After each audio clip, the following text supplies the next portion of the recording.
ನಮಸ್ಕಾರ ಫ್ರೆಂಡ್ಸ್, ಎಲ್ಲರೂ ಹೇಗಿದ್ದೀರಾ? ನಾನು ಚೆನ್ನಾಗಿದ್ದೀನಿ ಅಂದ್ಕೊಂಡಿದ್ದೀನಿ. ವೆಲ್ಕಮ್ ಟು ದ ಹಳ್ಳಿ ಸ್ಪೆಷಲ್. ಬನ್ನಿ, ನಾನು ಇವತ್ತು ಬ್ಲಾಗ್ನ ಮಾಡ್ತಾಯಿದ್ದೀನಿ. ಏನಪ್ಪ ವಿಶೇಷ ಇವತ್ತಂತಂದರೆ, ಇವತ್ತು ಆಲೂಗಡ್ಡೆ ಉಣ್ಬೇಕು. ಅದರಿಂದ ಆಳುಗಳಿಗೆಲ್ಲ ಬೇಗ ನನ್ನ ಬ್ಲಾಗ್ನ ಇವಾಗಿನಿಂದ ಸ್ಟಾರ್ಟ್ ಮಾಡ್ತಾಯಿದ್ದೀನಿ. ಟೈಮ್ ಬಂದ್ಬಿಟ್ಟು 8:30 ಆಗಿದೆ. 8:30ಇಂದ ಬ್ಲಾಗ್ ಸ್ಟಾರ್ಟ್ ಮಾಡ್ತಾಯಿದ್ದೀನಿ. ಆಳುಗಳು ಬಂದಿದ್ದಾರೆ. ಬೇಗ ಸ್ವಲ್ಪ ಅಡುಗೆ ಮಾಡ್ಕೊಂಡು ತಗೊಂಡೋಗ್ತೀನಿ. ಏನೇನು ಅಡುಗೆ ಮಾಡ್ತೀನಿ ಅಂತ ಇವತ್ತು ಬ್ಲಾಗ್ನಲ್ಲಿ ತೋರಿಸ್ತೀನಿ. ನೋಡಿ, ನಾನೀಗ ತೊಗರಿಕಾಳು ಮತ್ತು ಆಲೂಗಡ್ಡೆ, ಟೊಮೊಟೊ ಎಲ್ಲ ಬೇಯಿಸಿ ರೆಡಿ ಮಾಡ್ಕೊಂಡಿದ್ದೀನಿ. ಮುಂಚೆನೇ ಬ್ಲಾಗ್ ಮಾಡೋಕ್ಕಾಗಿಲ್ಲ, ಮಕ್ಳಿಗೆ ರೆಡಿ ಮಾಡಿ ಸ್ಕೂಲಿಗೆ ವ್ಯಾನ್ ಬರುತ್ತೆ, ಅದಕ್ಕೆ ಟೈಮ್ ಆಗೋಯ್ತು, ವೀಡಿಯೋ ಮಾಡೋಕ್ಕಾಗಿಲ್ಲ. ಅದಕ್ಕೆ ಈಗ ಮಾಡ್ತಾಯಿದ್ದೀನಿ. ನೋಡಿ, ಇದನ್ನೆಲ್ಲ ಬೇಯಿಸ್ಕೊಂಡಿದ್ದೀನಿ. ಇವಾಗ ಇದಕ್ಕೆ ಮಸಾಲೆ ಏನೇನು ಹಾಕೋಬೇಕಂತ ತೋರಿಸ್ತೀನಿ ಬನ್ನಿ. ನೋಡಿ, ಇಲ್ಲಿ ನೀವು ನೋಡ್ಬೋದು, ತೊಗರಿಕಾಳು ಮತ್ತು ಅಲಸಂದಿ ಕಾಳು ನಾನು ಹಾಕಿ ಕಾಳು ಸಾಂಬಾರು ಮಾಡ್ತಾಯಿರೋದು. ಒಂದು ಈರುಳ್ಳಿನ ಕಟ್ ಮಾಡಿ ಇಟ್ಕೊಂಡಿದ್ದೀನಿ, ಒಂದು ಬೆಳ್ಳುಳ್ಳಿನ ಸಿಪ್ಪೆ ತೆಗೆದು ಹಾಕೊಂಡಿದ್ದೀನಿ. ಇದಕ್ಕೆ ನಾನು ಸ್ವಲ್ಪ ಗೋಳಿಸ್ಕೊಳಕ್ಕೆ ಸ್ವಲ್ಪ ಕರಿಬೇವಿನ ಸೊಪ್ಪು ಹಾಕ್ತಾಯಿದ್ದೀನಿ. ಆಮೇಲೆ ಸ್ವಲ್ಪ ಕೊತ್ತಂಬರಿ ಸೊಪ್ಪನ್ನ ಹಾಕ್ತಾಯಿದ್ದೀನಿ. ಒಂದು ಸ್ವಲ್ಪ ಶುಂಠಿ, ನೋಡಿ ಇಷ್ಟು ಶುಂಠಿ ಸಾಕು, ಇದನ್ನು ಹಾಕ್ತಾಯಿದ್ದೀನಿ. ಮತ್ತು ಇದಕ್ಕೆ ಟೊಮೊಟೊನ ಹಾಕ್ತಾಯಿದ್ದೀನಿ. ಒಂದು ಟೊಮೊಟೊನ ಕಟ್ ಮಾಡಿ ಹಾಕ್ತಾಯಿದ್ದೀನಿ. ಈಗ ಇದನ್ನೆಲ್ಲ ಫ್ರೈ ಮಾಡ್ಕೊಳ್ಳೋಣ. ಯಾರೆಲ್ಲ ಫಸ್ಟ್ ಟೈಮ್ ಬಂದು ನನ್ನ ಚಾನಲ್ನ ನೋಡ್ತಾಯಿದ್ರೆ ದಯವಿಟ್ಟು ಸಬ್ಸ್ಕ್ರೈಬ್ ಮಾಡ್ಕೊಳ್ಳಿ. ವಿಡಿಯೋನ ಸ್ಕಿಪ್ ಮಾಡಿದೆ ಕೊನೆವರೆಗೂ ನೋಡಿ. ಈಗ 1 ಸ್ಪೂನ್ ಅಷ್ಟು ಎಣ್ಣೆನ ಹಾಕ್ತಾಯಿದ್ದೀನಿ. ಇದನ್ನು ನೀಟಾಗಿ ಫ್ರೈ ಮಾಡ್ಕೊಳ್ಳೋಣ. ಇದು ನನ್ನ 2ನೇ ಬ್ಲಾಗ್ ಆಗಿರುತ್ತೆ. ಹಳ್ಳಿ ಜೀವನ ಹೆಂಗೆ ಮಾಡಬೇಕು ಏನು ಅಂತೆಲ್ಲ ನಾನು ನನಗೆ ತಿಳಿದಿರೋ ಮಟ್ಟಿಗೆ ನಾನು ನಿಮಗೆ ತೋರಿಸಲು ಇಷ್ಟಪಡ್ತೀನಿ. ದಯವಿಟ್ಟು ಯಾರು ವಿಡಿಯೋನ ಸ್ಕಿಪ್ ಮಾಡಿ ಕೊನೆವರೆಗೂ ನೋಡಿ.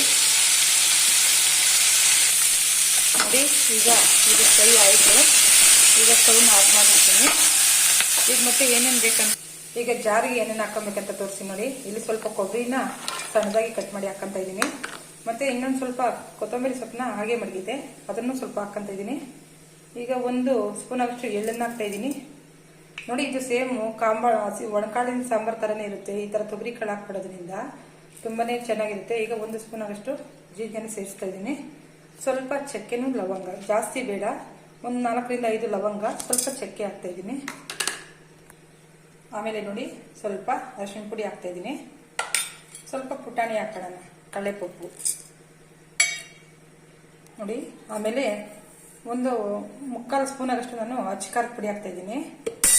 ಆಮೇಲೆ ಸ್ವಲ್ಪ ಸಾಂಬಾರು ಪುಡಿ, ಅಂದರೆ ನಾವು ಇದನ್ನು ಬಸ್ ಸಾಂಬಾರಿಗೆ ಎಲ್ಲ ಬಳಸ್ತೀವಿ, ಅದು ಸಾಂಬಾರು ಪುಡಿ, ಅದನ್ನು ಹಾಕ್ತಾಯಿದ್ದೀನಿ. ಮತ್ತು ಸ್ವಲ್ಪ ಹುಣಸೆ ಹಣ್ಣು.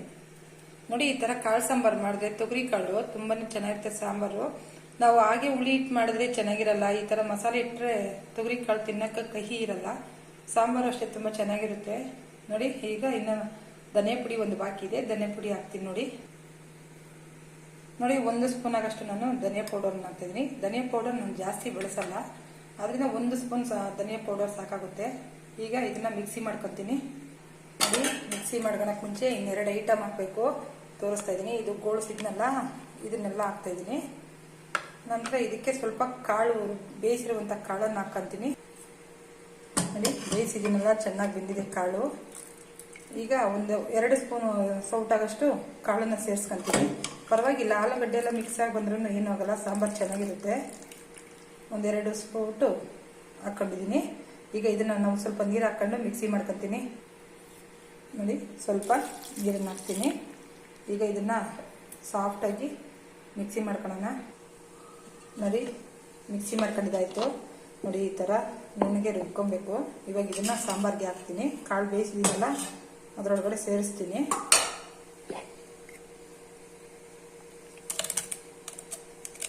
ಇದನ್ನೆಲ್ಲ ಹಾಕ್ಕೊಂಡು ಸ್ವಲ್ಪ ನೀರು ಹಾಕ್ತೀನಿ.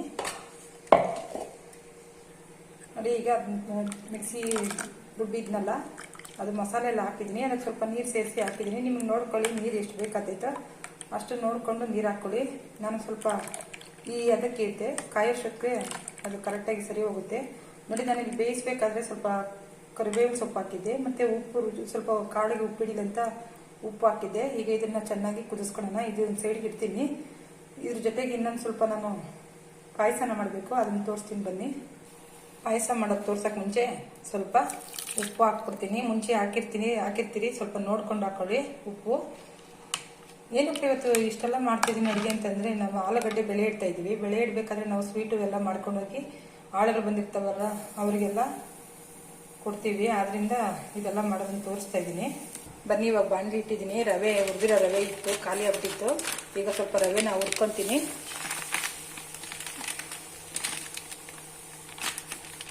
ರವೆ ಹುರಿಬೇಕಾದ್ರೆ ಯಾವಾಗ್ಲೂ ಸ್ವಲ್ಪ ಎಣ್ಣೆ ಆಗಲಿ ತುಪ್ಪ ಆಗಲಿ ಸೇರಿಸ್ಕೊಳ್ಳಿ. ಯಾಕಂದರೆ ರವೆ ಸಿಹಿಯಲ್ಲ, ಮತ್ತು ರವೆ ಹುರಿಯೋದು ಬೇಗ ಆಗುತ್ತೆ, ಟೇಸ್ಟು ಚೆನ್ನಾಗಿರುತ್ತೆ. ಆದ್ದರಿಂದ ನಾನು ಇವಾಗ ತುಪ್ಪನೇ ಆಮೇಲೆ ಹಾಕ್ತೀನಿ. ಸ್ವಲ್ಪ ಈಗ ಒಂಚೂರು ಎಣ್ಣೆ ಹಾಕ್ತೀನಿ ನೋಡಿ, 1-2 ಸ್ಪೂನ್ ಅಷ್ಟು ಎಣ್ಣೆ ಹಾಕ್ತಾಯಿದ್ದೀನಿ. ಇವಾಗ ಇದನ್ನು ಕೈ ಬಿಡ್ದಿರ ಕೈ ಆಡಿಸೋಣ.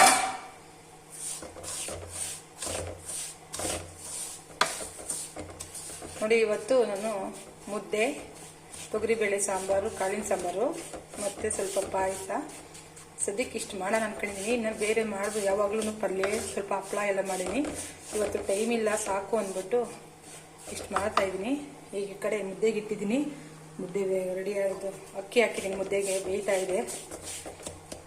ಮುದ್ದೆ ರೆಡಿ ಆಗೋಷ್ಟೊತ್ತಲ್ಲಿ ಪಾಯಸ ರೆಡಿ ಮಾಡ್ಕೊಂಬಿಡ್ತೀನಿ.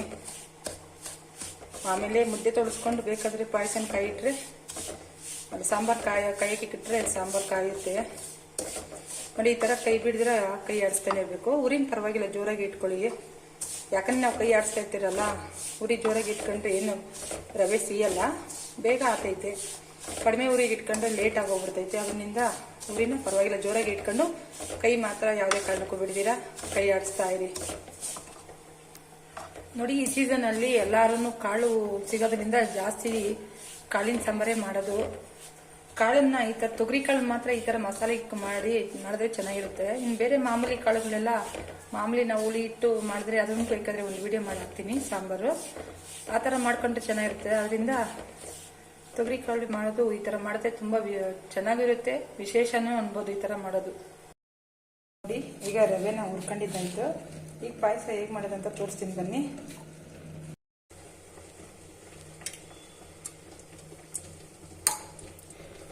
ನೋಡಿ, ಪಾತ್ರೆ ಬಿಸಿ ಆಯಿತು. 1-2-3 ಸ್ಪೂನ್ ತುಪ್ಪ ಹಾಕ್ತಾಯಿದ್ದೀನಿ. ಇದನ್ನು ಈಗ ದ್ರಾಕ್ಷಿ ಗೋಡಂಬಿಯಿಂದ ಒಗ್ಗರಣೆ ಮಾಡ್ಕೊಳ್ಳೋಣ ನೋಡಿ. ತುಪ್ಪ ಕಾದಿದೆ. ಇವಾಗ ದ್ರಾಕ್ಷಿ ಗೋಡಂಬಿನ ಹಾಕ್ತೀನಿ. ಇವಾಗ ನಾನು ನೀರನ್ನು ಹಾಕ್ತಾಯಿದ್ದೀನಿ. ಇದು ಸಿಂಪಲ್ ಪಾಯಸ, ಆದರೆ ತುಂಬ ಚೆನ್ನಾಗಿರುತ್ತೆ. ಮಾಡೋದು ಅಷ್ಟೇ ಬಿರಿಯಾನಿ ಮಾಡ್ಬೋದು ನೋಡಿ. ಎಷ್ಟು ನೀರು ಹಾಕಿದ್ದೀನಿ. ಈಗ ಇದಕ್ಕೆ ಏಲಕ್ಕಿ ಪೌಡ್ರ್ ಹಾಕ್ತಾಯಿದ್ದೀನಿ. ನಂತರ ಬೆಲ್ಲ ಹಾಕ್ತಾಯಿದ್ದೀನಿ. ಬೆಲ್ಲ ಏಲಕ್ಕಿ ಎರಡೂ ಸೇರಿಸಿದ್ದೀನಿ. ಈಗ ಇದು ಕುದೀತಾ ಇರಲಿ. ಕುದಿಯೋಷ್ಟರಲ್ಲಿ ಮುದ್ದೆನ ತೊಳಸ್ಬಿಡ್ತೀನಿ ನಾನು ನೋಡಿ. ಮುದ್ದೆ ಕುದಿ ಹಾಕಿದ್ದೆ, ಮುದ್ದೆ ಆಗಿದೆ. ಇವಾಗ ತೊಳಸ್ಬೇಕು.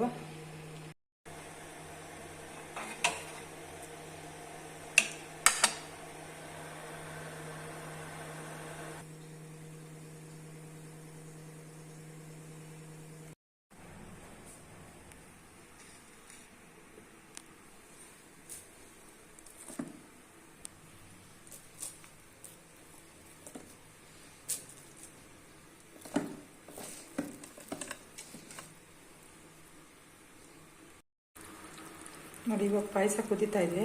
ರವೆ ಬೀರ್ತೀನಿ. ಸ್ವೀಟು ಎಲ್ಲ ಕರೆಕ್ಟಾಗೈತೆ.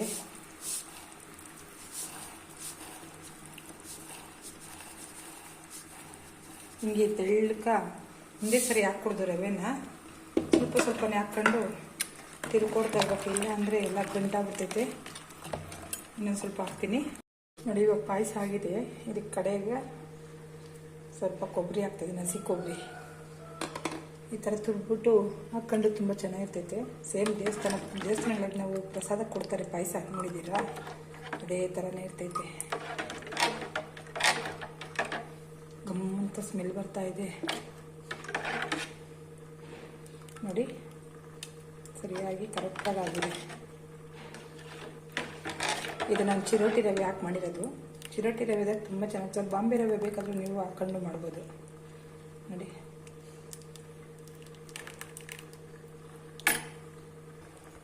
ಈಗ ಸಾಂಬಾರು ರೆಡಿ ಆಯಿತು. ಇನ್ನೆಲ್ಲ ಬಾಕ್ಸ್ ಇಟ್ಕೊಂಡು ತೋಟಕ್ಕೆ ಎತ್ಕೊಂಡು ಹೋಗ್ತೀನಿ. ಇದಕ್ಕೆ ಸ್ವಲ್ಪ ಒಗ್ಗರಣೆ ಕೊಟ್ಬಿಡ್ತೀನಿ ನೋಡಿ. ಒಗ್ಗರಣೆ 1-2 ಸ್ಪೂನ್ ಎಣ್ಣೆ, 1 ಸ್ಪೂನ್ ಸಾಸಿವೆ, ಸ್ವಲ್ಪ ಕರಿಬೇವಿನ ಸೊಪ್ಪು ಹಾಕಿದ್ದೀನಿ. ಈಗ ಇದಕ್ಕೆ ಆಯಿತು, ಒಗ್ಗರಣೆ ಆಯಿತು, ಸಾಂಬಾರು ಎಲ್ಲ ಆಯಿತು. ಇವಾಗೆಲ್ಲ ಬಾಕ್ಸ್ಗೆ ಇಟ್ಕೊಂಬಿಟ್ಟು ಆಮೇಲೆ ವಿಡಿಯೋ ತೋರಿಸ್ತೀನಿ. ಆಯಿತು, ಎಲ್ಲ ಬಾಕ್ಸ್ಗೆ ಇಟ್ಟಿದ್ದೀನಿ ನೋಡಿ. ರೈಸು, ಸಾಂಬಾರು, ಪಾಯಸ, ಮುದ್ದೆ, ಮಜ್ಜಿಗೆ. ಸದ್ಯಕ್ಕೆ ಇಷ್ಟು ಮಾಡಿದ್ದೀನಿ. ವಿಡಿಯೋ ಹೇಗಿತ್ತು ಅಂತ ಕಮೆಂಟ್ ಮಾಡಿ, ಲೈಕ್ ಮಾಡಿ. ನಿಮ್ಗೇನಾದರೂ ಇಷ್ಟ ಆದರೆ ವಿಡಿಯೋನ ಶೇರ್ ಮಾಡಿ. ಇನ್ನೂ ಹೆಚ್ಚಿನ ಯಾವ ಥರ ವಿಡಿಯೋ ಬೇಕಂತ ಹೇಳಿ ಹಾಕ್ತೀನಿ. Thank you so much video ನೋಡಿದ್ದಕ್ಕೆ.